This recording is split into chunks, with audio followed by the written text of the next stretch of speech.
कसं काय विशाळ public urban story प्रस्तुत भावा विशाळ टॉक विथ प्रणव या शो मध्ये आपल्या सगळ्यांचं स्वागत आहे.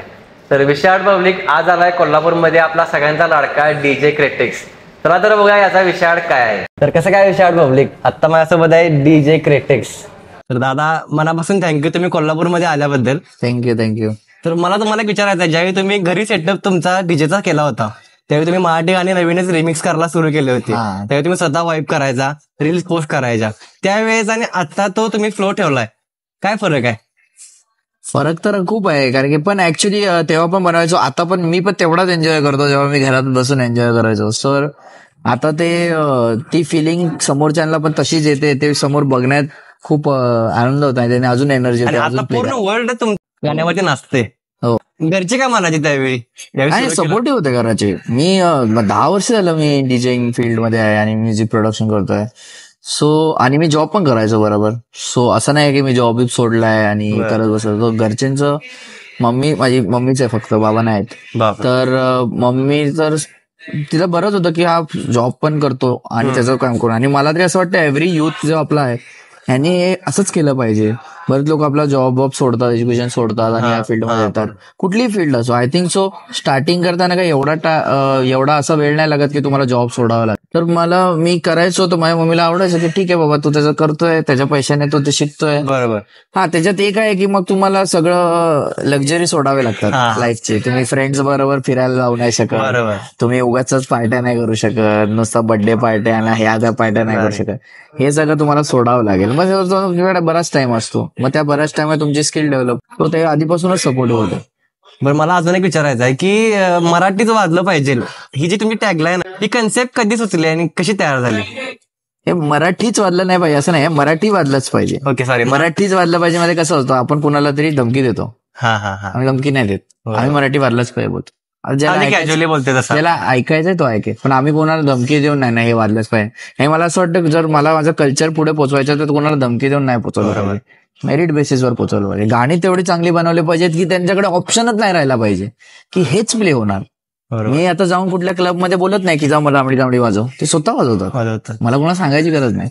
सो हे चालू झालेलं जेव्हा मी घरात बसून हे मराठी करायचो तेव्हा आपला रॉक भाऊ कोल्हापूरचा, मला पहिला सपोर्ट कोल्हापूरमध्येच आला. रॉक मला शोधलं त्याने रील्स मधून आणि तो मला बोलला की आपण शो करूया. आणि तो तेव्हा पहिला शो झाला आणि त्या शोचे जे व्हिडिओ लोकांनी काढले ते व्हायरल झाले. तेव्हा मला समजलं की बऱ्याच क्लबमध्ये मराठी अलाउ नाही करत वाजवायला, अलाउड नाही करत. म्हणजे मला ही गोष्ट तर मान्य आहे की बाबा जे लोक रिक्वेस्ट करतात हे गाणं वाजव ते चुकीचं आहे, पण जर डीजेला वाजवायचं असेल तरी अलाउ नाही करत. तरी पण असं पुण्यात चालायचं ते मला माहिती नव्हतं की असं आहे, मला समजलं. तर तेव्हा मी ट्विट केलेलं काय मराठी वाजलंच पाहिजे असं एवढं, आणि त्याचं असं मी इंस्टाग्रामवर पोस्ट टाकलेली. असंच मी काय विचार नव्हता केला की मी याचं काही करेन, एवढं मी टाकलं आणि मग त्याच्यावर बराच तो व्हायरल गेला. तो एकच टेक्स्ट लिहिलेला पोस्ट, मराठी वाजलंच पाहिजे. बऱ्याच लोकांना ते वाटलं की कोणतरी बोललंय हे वाचलं पाहिजे, आपल्या महाराष्ट्रात असं अलाउड नाही वगैरे काय. तर तेव्हा मला असं वाटलं हे जे मी मराठी करतोय हेच मी आयुष्यभर केलं पाहिजे, कारण की हा जो जर मी हे 4 गाण्यांनी एक शो होतोय आणि लोक एवढे नाचतायत तर कदाचित मला ते दिलेलं एक प्रदान आहे देवाने दिलं, ते सोडायचं नाही आपण. ते काहीतरी मोठी गोष्ट करण्यात आलंय. आता मराठी म्युझिक क्लबमध्ये कधी वाजत नव्हतंच वाजत, बरोबर नव्हतंच. आज अशाच्या क्लबमध्ये तांबडी वाजत जिथे मराठी लोक पण नाही आहेत, है की नाही. आणि तेच रॉकने तो सपोर्ट दिला आणि आज तो त्यानेच एवढा मोठा कॉन्सर्ट, माझ्या सगळं पहिल्या गोष्टी नसतात, मोठा कॉन्सर्ट वगैरे हे सगळं रॉकमुळे पॉसिबल झालेलं आहे. तर ते पोस्ट बघितलेत भरपूर दोघं तुम्ही, दुबई, ऑस्ट्रेलिया पण भरपूर ठिकाणी तुम्ही फिरला आमचा. सो त्याचा खूप सपोर्ट आहे माझा. आणि त्याचं ते मराठी इथे राहिल्या लहानपणापासून तो इथे राहिल्यामुळे त्याचं पण ते एवढं मराठीवर असतं की का मराठी क्लब म्युझिक का नाही वाजू शकत, त्याचा तो खूप मोठा हात आहे याच्या मागे. नाही, रॉक बद्दल मला अजून एक गोष्ट सांगायची आहे, कारण मी ज्यावेळी फ्रीस्टाईल स्किल्स करत होतो माझी रॉकची, तुमच्या कॉन्सर्टमुळे आज मला पण एक चांगला प्लॅटफॉर्म मिळाला परफॉर्म करायला. माझे पण स्किल्स येणार आहेत. पण रॉक दादा खरोखर सपोर्टिव्ह आहे, खूप सपोर्टिव्ह आहे. मी त्याच्यासोबत आता आमची ओळख झाली, पण माझे त्यांनी पोस्ट बघून मला लगेच म्हणलं आपण उद्या आपण बोलूया, आपण तुझा परफॉर्मन्स ठेवूया. त्याला मी शाउट आउट देतो, कारण कोल्हापूरमध्ये फुटबॉलचं लव खूप आहे, फुटबॉलचं प्रेम इकडे एवढं आहे. बरोबर. त्याचं ते विचार असं आहे की आपण कोल्हापूरमध्ये कॉन्सर्ट करतोय तर कोल्हापूरचं जे मेन गोष्टी गोष्टी आहेत त्या पण बाहेर हायलाइट झाल्या पाहिजेत. आणि त्याने मला हे डिसिजन घेतलं की बाबा असं पण काहीतरी ठेवू शकतो. आणि डीजे क्रेटेक्स मुळे कोल्हापूरचा बँड पण समोर आला. हो, माझे स्किल्स पण समोर आले. काही रॅपर्स लोक आहेत ते पण एक्झॅक्टली त्यांच्या सगळ्यांना चान्स मिळाला. सगळ्यांना एक प्लॅटफॉर्म भेटतो. कसं प्लॅटफॉर्म भेटणं खूप इम्पॉर्टंट. आपण स्किल आपली चांगली असेल, चांगली आहे का वाईट आहे हे जोपर्यंत लोकांना समजत नाही आपल्याला ते कळून येणार नाही. तर ते कळून येण्यासाठी प्लॅटफॉर्मचं खूप गरज आहे. तर आय थिंक सो जर माझ्या कॉन्सर्ट थ्रू जर लोक येत आहेत त्यांच्या समोर तुमचं पण दिसतंय तर ते तुमचं पण सगळे एकत्र पुढे जाऊ. मग असं नाही की एकच माणूस जातोय पुढे, सगळे एकत्र पुढे गेले पाहिजे. आणि मी खरोखर मी एकदा विचार केला होता, म्हणजे मी पण नॉर्मली स्टेज शो वगैरे सगळीकडे परफॉर्म केलेत, पण मला असं वाटायचं की आपण कॉन्सर्ट मध्ये परफॉर्म केला पाहिजे, अजून भरपूर लोक. पण तुझ्यामुळे आता खरोखर मला एक मोठी रॉकमुळे पण ऍक्च्युली की माझ्यामुळे चल बोलू शकतो, चल बाबा लोकांचं जे प्रेम आहे त्याच्यामुळे लोक येतात. बट ते हे डिसिजन घेणं हे त्या ऑर्गनायझरचं खूप मोठं असं श्रेय असतं. तो ओपन राहणं की नाही हे पण करू शकतो आपण, बरोबर, ते विचार करणं खूप इम्पॉर्टंट आहे. माझं काय, मी तर सगळे जे रॉक बोलतो मी त्यांना सपोर्टच करतो, कारण की आमचं विजन सेम चालतं. की तुझ्याला रॉक सपोर्ट करतो तर मी बिलीव्ह करतो की आज सपोर्ट करतोय त्याने मला एवढं हे केलं म्हणजे तो ज्याच्यात बघतोय तो काहीतरी असेल. नक्कीच. आता मला अजून विचारायचं आहे की बिग बॉस मध्ये तू रिसेंटली परफॉर्म केलास, काय एक्सपिरियन्स केला, तिथला एक्सपिरियन्स सांग. आतली वाईब कशी होती? आम्ही व्हिडिओ मध्ये सगळ्यांनी बघितले टीव्ही मध्ये. मला तर फर्स्ट टाइम असं होतं की मी कुठल्या तरी असं रियालिटी शो मध्ये गेलोय आणि असं प्ले करतोय आणि कंटेस्टंट्स मध्ये ते लिटरली मी त्याच्या घराच्या आत उभा आहे वगैरे. तर मस्त वाटत होतं. एक्सपिरियन्स असा नवीन होता, असं मी टाईपचं गोष्ट कधी केली नव्हती. आणि मला अँकरिंग पण करायला लागली त्यासाठी, थोडंसं मला की बोलायचं, त्यांच्यावर इंटरॅक्ट करायचं. तर ते फर्स्ट टाइम होतं माझ्यासाठी. फक्त डीजेइंग असं नव्हतं, पण मला आवडलं की सगळे मजा करत होते. आणि तेच आहे माझं यार, म्हणजे डीजे एक माणूस आहे, त्याच्या समोर लोकांनी मजा केली पाहिजे, पार्टी केली पाहिजे. तर ते सगळं टेन्शन भांडणामध्ये एक अख्खा एपिसोड मध्ये काही भांडणं झाली नाहीत, नुसतं मजा केली, लोकांनी डान्स केलाय. ते मला बघून खूप भारी वाटलं गावा, आपण त्या शो मध्ये जाऊन लोकांना खुश करून टाकलेलं आहे. आणि आमच्या घरचे पण बघते. माझा मोठा भाऊ तुझा खूप मोठा फॅन आहे, आम्ही सगळे फॅन आहेत. तू ज्यावेळी घरातून रिमिक्स करायला सुरू केली होतीस त्यावेळीपासून तुला फॉलो करतो इंस्टाग्राम वरती. त्याला ज्यावेळी कळालं की डीजे क्रेटेक्स कोल्हापूर मध्ये येणार, म्हटलं पहिला मी येणार म्हटलं शोला त्याच्यासाठी. काय पण होऊ दे, आता तो येईल ऑफिसवरून, भेटू आपण संध्याकाळी भेटूया.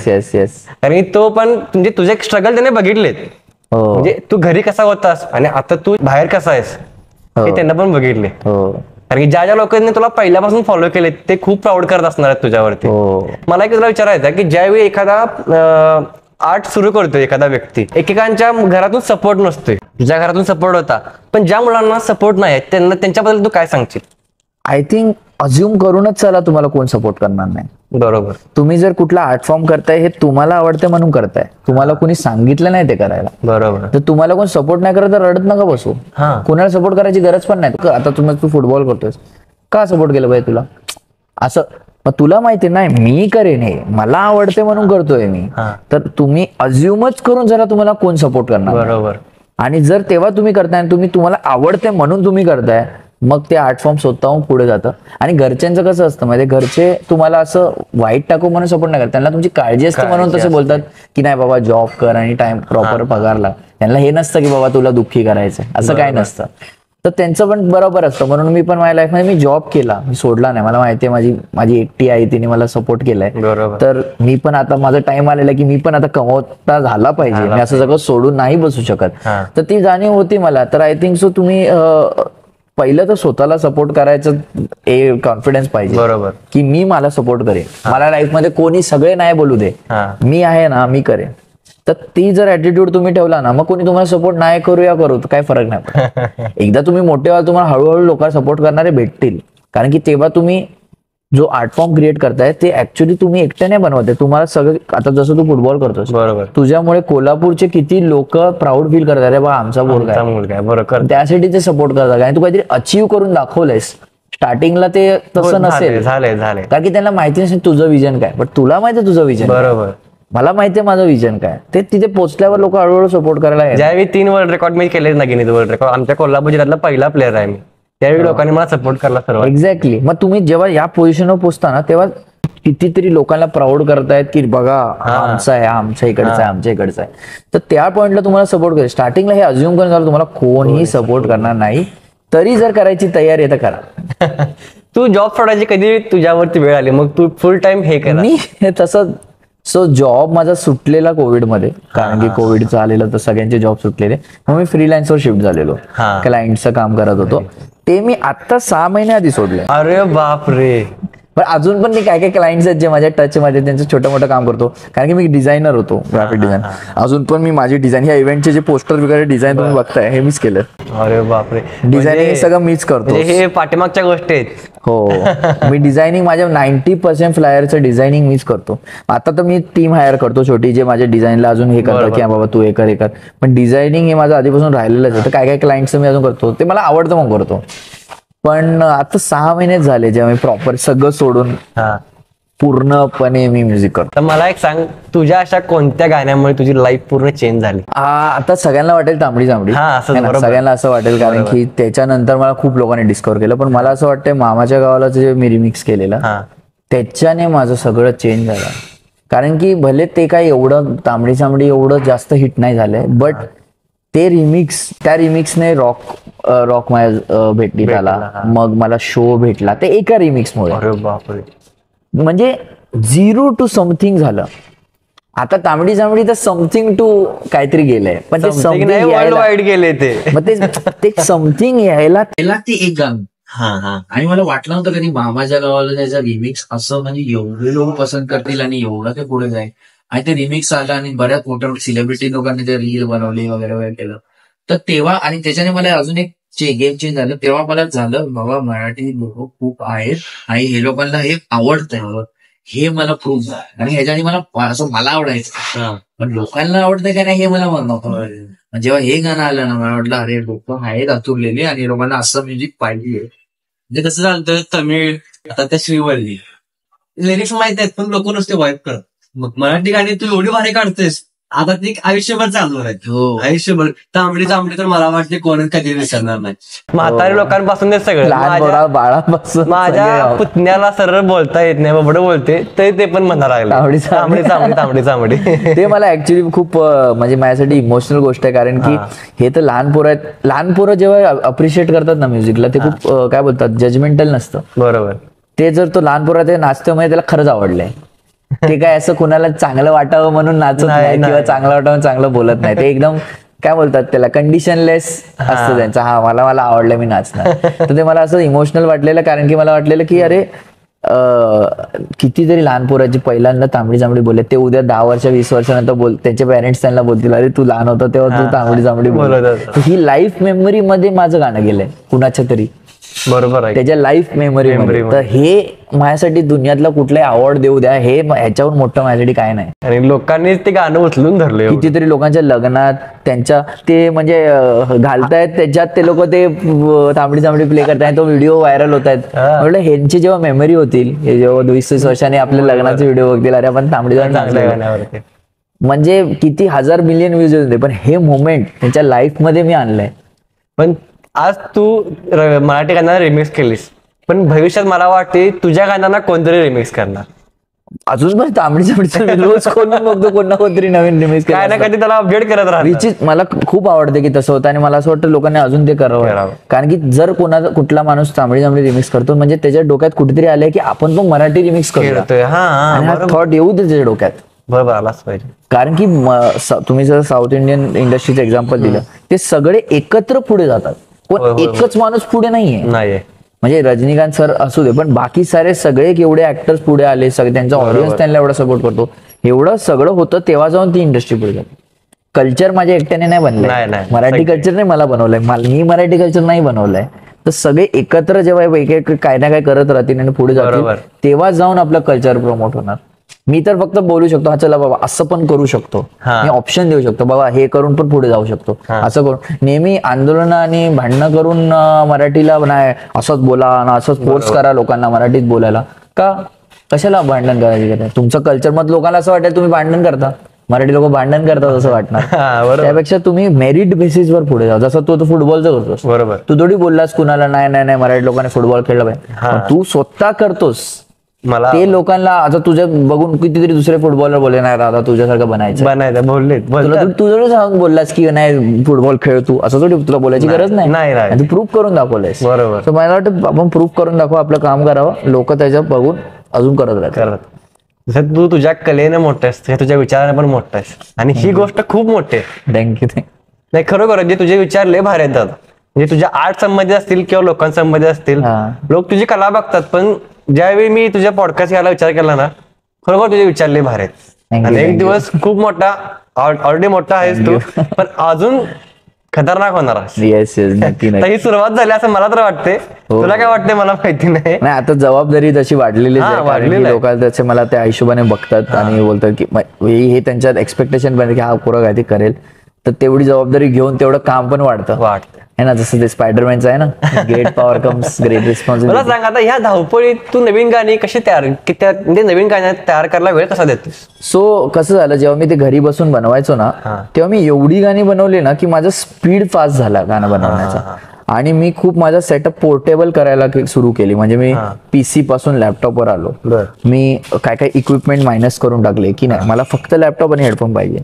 तर हे सेटअप असल्याने काय होतं माहितीये, मी ट्रॅव्हल करतो तर कसं बराच वेटिंग टाइम असतो फ्लाईटमध्ये. बरोबर बरोबर. थांबावं लागतं, बरंच कुठे काय गेलं थांबावं लागतं. गाडीत बसलं तर मी तिथे पण प्रोड्यूस करू शकतो. तर मी माझं मेंटल स्टेटच असं बनवलंय की मला फक्त बसायला जागा द्या, एक लॅपटॉप द्या आणि हेडफोन द्या, मी तिथे गाणं बनवू शकतो. मला फरक नाही पडत माझ्या आजूबाजूला काय करते, कोण आहे काय करतं, मी तिथे बसून तसं गाणं. तुझं टाइम मॅनेजमेंट तू भारी केलीस. कारण की 2-3 कामं एकत्र होतात ना, ट्रॅव्हल पण होते, गाणं पण बनतंय, 2 कामं एकाच झाली आहे की नाही. तर आता मी झोपेची पण आदत लावली की मी ट्रॅव्हल करताना खूप चांगल्यापणे झोपू शकतो. सो 2 कामं एकत्र जेव्हा तुम्ही करताना तुमचा म्हणजे 24 आवर्सचे 48 आवर्स करताय. आता 48 आवर्स मध्ये काय पण होऊ शकतं ना. मला सांग, ह्या वेळेत फिटनेस साठी तुला काही टाइम मिळतो? बाबा हे तर क्वेश्चन जो आहे ना मला, हा एक आहे मस्त पकडलं मला टाइमामध्ये. सो फिटनेसचा मी आता सध्या तरी मी एवढा फिटनेसला मला टाइम भेटला, पण तरी मी रेग्युलर वर्कआउट, नॉर्मल वर्कआउट करतो. रॉककडे बघून वाटलं असेल की तो मला रोज सांगतो, पण मी ते पाळत नाही ऍक्च्युली. मी सगळं खातो, सगळं हे करतो, बट त्यातल्या त्यात पण मी आता अवॉइड केलंय थोडं फ्राईड वगैरे अवॉइड करणं. कारण की मी शोज करतो आणि मला जर बरं नसलं शोच्या आधी तर मग शो खराब होईल.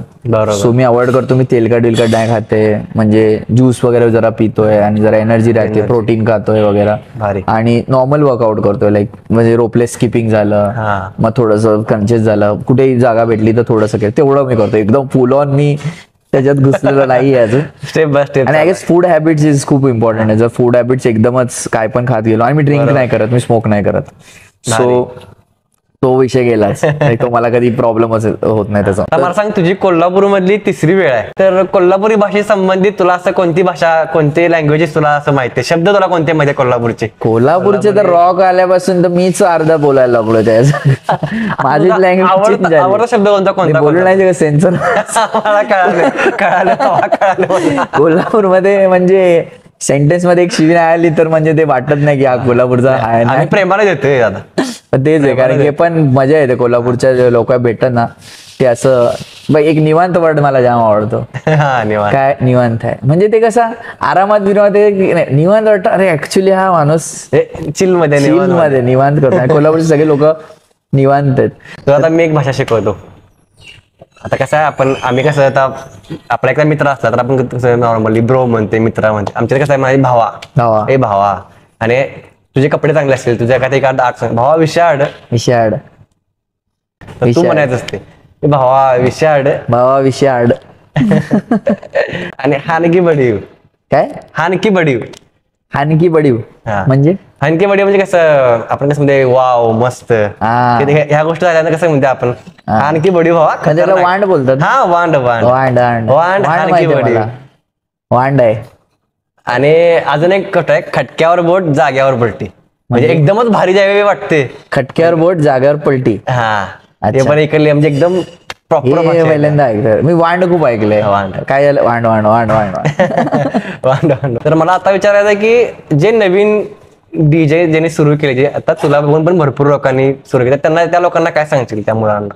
सगळ्यात इम्पॉर्टंट गोष्ट, तुम्ही स्वतःची गाणी बनवायला, प्रोड्यूस करायला शिका.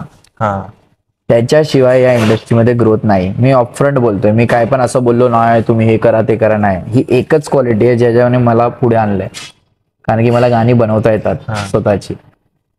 हे 99% डीजेस नाही करत. आणि बोलतात डीजेइंग मध्ये स्कोप नाही कारण की तुम्हाला ते येत नाही. बरोबर. सिंपल आहे. फुटबॉल मध्ये एखाद्या माणसाला फुटबॉल येतच नाही ती गोष्ट, मग ते स्कोपच नसणार. बरोबर. तर बेस्ट आहे तुम्ही स्वतःची गाणी बनवायला शिका. आजकाल सगळं युट्यूबवर अवेलेबल आहे. युट्यूबवर मी एक कोर्स बनवलाय मराठीत, मी इलेक्ट्रॉनिक म्युझिक कसं बनवायचं स्टार्टिंग टू एंड. की बाबा मला असं वाटलं मराठी पोरांना बाई आपलं ते इंग्लिश ट्युटोरियल समजत नसेल तर मी मराठीत बनवलंय. ते जाऊन तुम्ही बघू शकता. मराठी EDM ट्युटोरियल असं टाकलं तर भेटतं, ते जाऊन बघा. बट म्युझिक प्रोड्यूस करायला शिका.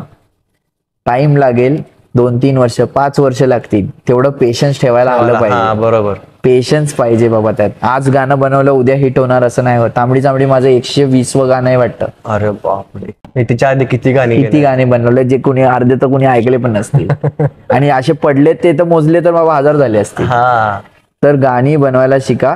तेव्हाच स्कोप आहे याच्यात. कारण की बाहेरच्या जगात जे डीजे मोठे आहेत ते त्यांच्या गाण्यांमुळे मोठे आहेत. बरोबर. एवढं क्लिअर सोपं एक्झाम्पल आहे. कारण की नॉर्मली मी बघितलेलं माहिती आहे की दुसऱ्यांचे ट्रान्स आपण आपला काहीतरी व्हॉइस लावायचा, याला डीजे मॅशअप बिशअप करतात. ते ठीक आहे, तुम्हाला वाटतंय लोक नाचतायत, मग तेवढ्या पुरतं नाचणार, तुम्हाला कोण ओळखणार नाही. बरोबर. तुम्ही शॉर्टकट घेणार, शॉर्टकटचे रिझल्ट पण शॉर्टच असणार. बरोबर. लॉंगकटचे रिझल्ट लॉंग असतात. लॉंगकटच घ्या. लॉंगकटच बेस्ट आहे. सिम्पल आहे. म्युझिक इंडस्ट्री पुढे जायला तुम्हाला काय लागणार? म्युझिक. एवढं सोपं आहे ते. जिम कोणाला बॉडी बनवायचे काय लागणार? जिमला जा बाबा. ह्याच्या एवढं सोपं आहे ते. रोज जिमला जायलाच लागणार तुम्हाला. तुम्ही इंजेक्शन मारा, मग तेवढं पुरतं दिसणार, मग फूज होणार. तसंच आहे म्युझिक. लॉंगकट पकडा, शॉर्टकट्स कामाला येत नाही. शॉर्ट हे करा. आणि दुसरं मेजर मी ऍडवाइस डीजेसला देऊ इच्छितो, शक्यतो अल्कोहोल आणि नशे बंद करा. तुम्ही बंद करा. आय एम नॉट सेइंग की तुम्ही प्रचार करा की बंद केलं पाहिजे स्वतः. कारण की ती आर्ट फॉर्म असं आहे ना, तिथे फुकटमध्ये भेटतं तुम्हाला ते रोज. तुमचा मोह आवरणार नाही. तुम्ही एक वेळ ऑडियन्स वाला जो पितोय पैसे देऊन पितोय, बरोबर, तो एक वेळ विचार करेल बाबा पाकिटात आहेत का नाही पुढच्या वेळेला. तुम्हाला फुकटमध्ये भेटणार आहे. या इंडस्ट्रीमध्ये पाजली जाईल. तर ते कंट्रोल करायला गेले की बाबा असतेच अशा पद्धतीने घ्यायचं का नाही आपल्या प्रमोटर. म्हणजे तुम्ही जर नाहीच कराल तर तुमचं कसं त्याचं कधी लागणारच नाही सवय. फुकटली भेटलेली गोष्ट तर तुम्ही हेच नाही करू शकत ना. मला बघितलं मी तू ज्यूस म्हणजे तुझं मी नॉर्मली बघितलं रुटीन, भारी वाटलं. सो तेवढं टाळा. कारण की हे खूप एक्झॉस्टिंग काम आहे. 2-2 तास परफॉर्म करावं लागतं, ट्रॅव्हल करायला लागतं. त्यात तुम्ही अल्कोहोल प्याल, नशे कराल तर तुमच्या करिअरवरच अफेक्ट होणार. तुम्हालाच प्रॉब्लेम लवकरच. तर बेस्ट आहे, नका करू. नका करू. तुम्हाला दिसले असतील दुसरे डीजे ते पितात वगैरे, ठीक आहे, पण माझी तरी ही ऍडवाइस आहे.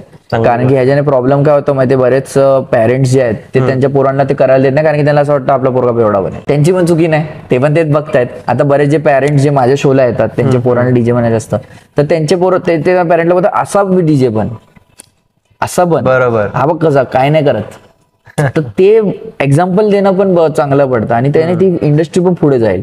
की पेरेंट्स बोलतील अरे ठीक आहे क्रिटिक्स सारखं बनायचं ना ह्याला, ठीक ह्याला असं डीजे बनायचं, ठीक आहे बनवू शकतोस. तर ते शक्यतो अवॉइड करा. आणि जर नसेल जमत, तुम्हाला ऑलरेडी सवय असेल तर ऍटलीस्ट प्ले करताना पिऊ नका. ते खराब दिसतंय. बरोबर. हातात ग्लास आहे आणि सिगरेट आहे आणि प्ले करते, मोठं वाटते. ते नाही चांगलं वाटत. ते खूप खराब वाटतं. म्हणजे असं म्हणजे ते आपण आपल्या माहिती नाही बाहेरच्या जगात काय, भारतात जे काम वस्तू असते ना कामाची, आपण पूजा करतो त्याच्या समोर मी दारू आणि नाही लावू शकत. सॉरी. ते बाहेरच्या जगात चालत असेल, मला तर असे संस्कार नाही दिले. आम्ही तर पूजा करतो बाबा. त्या खूप मोठा संदेश तू या पॉडकास्टच्या माध्यमातून दिलाय. थँक्यू सो मच दादा. भावा विषया टॉक विथ प्रणव या आमच्या शो मध्ये तू आलास आणि कोल्हापूरमध्ये आला. तुझं मनापासून सगळे कोल्हापूर स्वागत आहे. आम्ही थांबतो इकडे 2-3 दिवस. माझी फॅमिली पण आली आहे. अरे वा. सगळं खाणार आहे मी, जे आहे तुमचं बेस्ट फूड सगळं चरचरीत मिळणार बघ तुला. चरचरीत सगळे आमच्या मिसळ आणि तांबडा पांढरा एक नंबर. No diet.